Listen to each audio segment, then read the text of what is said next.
le temps de la séparation. Dans 1 Jean, chapitre 2, versets 18 et 19.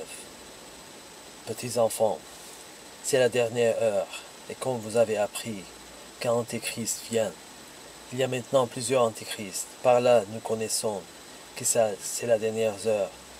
Ils sont sortis du milieu de nous, mais ils n'étaient pas des nôtres, car ils eussent être des nôtres, ils seraient demeurés avec nous. Mais cela est arrivé afin qu'il fût manifeste que tous ne sont pas des nôtres.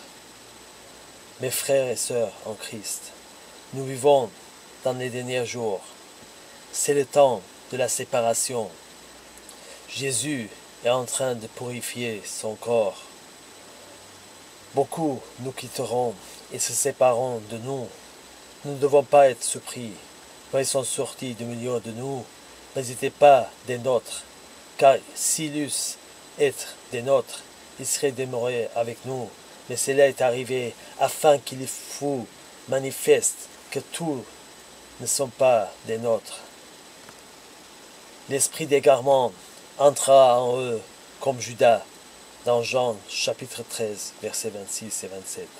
Jésus répondit, « C'est celui à qui je donnerai le morceau trempé. » Ayant trempé le morceau, il le donna à Judas, fils de Simon Iscario. Dès que le morceau fut donné, Satan entra dans Judas. Jésus lui dit, « Ce que tu fais, fais-le promptement. » Dans 2 Corinthiens chapitre 6, verset 17. « C'est pourquoi sortez du milieu d'eux et séparez-vous, dit le Seigneur. Ne touchez pas à ce qui est impur, et je vous accueillerai. » Le Seigneur nous demande de se séparer. Nous devons se séparer à ceux qui vivent une vie de péché, où nous serons complices dans leur péché, où nous prenons part aux œuvres infructueuses des ténèbres. Dans Éphésiens chapitre 5, verset 11. Et ne prenez point part aux œuvres infructueuses des ténèbres, mais plutôt condamnez-les. Que Jésus vous bénisse. Celui qui rend témoignage de ces choses dit, « Certainement, je viens bientôt.